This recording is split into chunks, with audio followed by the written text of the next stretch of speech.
जब आते तो पत्नी पूछती कुछ लाए क्या? बोले कुछ नहीं मिला।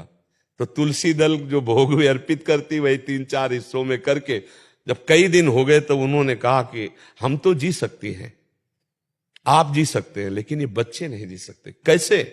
वो श्री कृष्ण श्री कृष्ण श्री कृष्ण श्री कृष्ण कृष्ण कृष्ण करते रहते हो ऐसा। तो एक दिन भगवान ऐसे प्रसाद पा रहे थे, भोगारोग रहे थे, तो ऐसे प्रथम कवर ही ऐसे करके ऐसे हो गए। तो रुक्मिणी जी ने कहा ये स्थिति आपकी तब होती जब कोई भक्त दुखी होता है। कौन भक्त दुखी? तो उनका मेरे एक मित्र हैं बचपन के, सुदामा जी, कई दिन हो गए आज उनके घर में भोजन नहीं। बोले प्रभु आपका मित्र भोजन नहीं, आप इशारा करो त्रिभुवन की राज्य लक्ष्मी, क्योंकि महालक्ष्मी का अवतार है रुक्मिणी जी। बोले इशारा तो तब करे ना जब उसके अंदर इच्छा हो, उसके अंदर इच्छा ही नहीं। तो रुक्मिणी जी ने कहा प्रभु अब हम नहीं सह सकती, आप जाओ और इच्छा जागृत करो। तो उनका उसके हृदय में तो नहीं जागृत कर सकता। सुदामा इतना निष्काम भक्त है कि उसके हृदय में इच्छा जागृत नहीं कर सकता, उनकी पत्नी के हृदय में इच्छा जागृत कर सकता हो। तो भगवान एक भिक्षुक के रूप में गए, कहा भिक्षाम दे। तो अतिथि धर्म का ज्ञान रखने वाली सुदामा जी की पत्नी निकली और उन्होंने कहा कि मैं आपको भिक्षा नहीं दे सकती क्योंकि मेरे यहां एक संतान हुई है जिससे मैं अपवित्र हूं। एक जनना सोच होता है, एक मरना सोच होता है। तो मेरे यहां जनना सोच है, मैं तुम्हें भिक्षा नहीं। तो बोले मैं 10 दिन बाद आ जाऊंगा। बोले फिर भी नहीं दे पाऊंगी। क्यों? क्योंकि ये जो हमारी अपवित्रता वो दूर होने वाली नहीं। बोले ऐसा क्या? बोले स्पष्ट बताऊं, दरिद्रता रूपी संतान को हमने जन्म दिया है। दरिद्रता अर्थात मेरे पास कुछ नहीं कि मैं आपको दे दूं। तो बोले सुना है तुम्हारे पति द्वारिकाधीश के मित्र हैं, क्या तुम्हें पता नहीं है? कभी याद दिलाना, अगर एक बार द्वारिका चले गए तो निहाल हो जाएंगे स्वयं भगवान।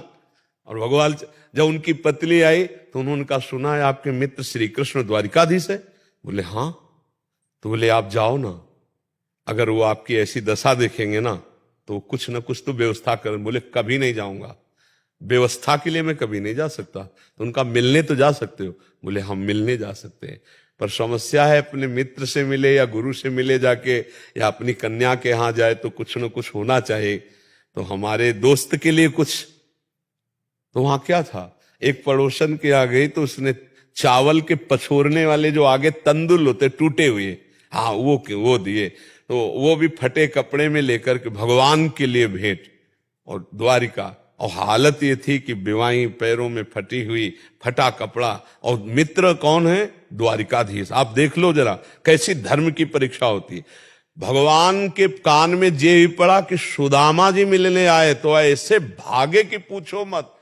सबके होश उड़ गए कि ब्रह्मा जी और शंकर जी यहां आते हैं तो उनको भी इंतजार करना पड़ता है, लेकिन एक शब्द सुना सुदामा जी आए तो बावरे होकर भगवान भाग पड़े और ऐसे जाकर हृदय से लगे और रुक्मिणी जी के पलंग में आकर भगवान ने बैठा ला। रुक्मिणी जी और आप स्वयं चरण धोए। भगवान की देखो, भक्त के चरण, पग चापू और सेज बिछाऊं, नौकर बनू हजाम, हाकू बैल बनो गडवारो, बिना तनख्वाह रथवान, यही तो मेरे मन में ठड़ी भगत मेरे मुकुट मणि। और भगवान के अश्रु प्रवाहित हो रहे सुदामा जी की दशा देखकर। बार बार चेहरे की तरफ देखते हैं, बार बार चरणों की। सुदामा जी के अश्रु चल रहे कि करुणा निधान अखिल कोटि ब्रह्मांड नय के कौन सी लीला कर रहे हो। रुक्मिणी जी जल डाल रहे हैं, भगवान चरण पखार रहे हैं। 2-4 दिन आराम से रहे।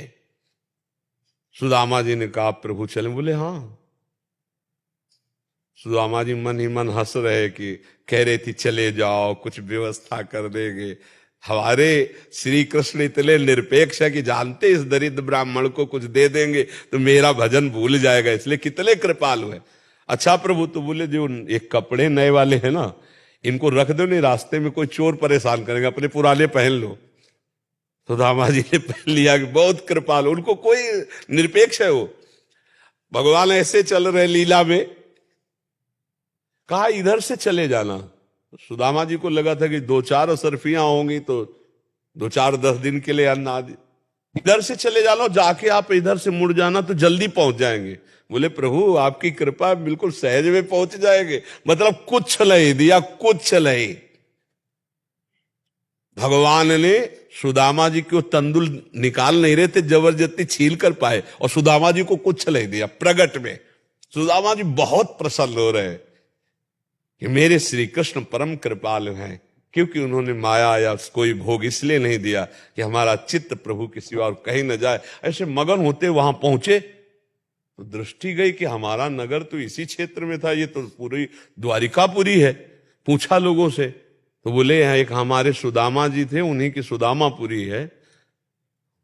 जब देखा पत्नी आरती करने आ रही है, आप जैसी द्वारिकापुरी वैसी सुदामापुरी की रचना हो गई। ये हर भक्त के जीवन में होता है, पर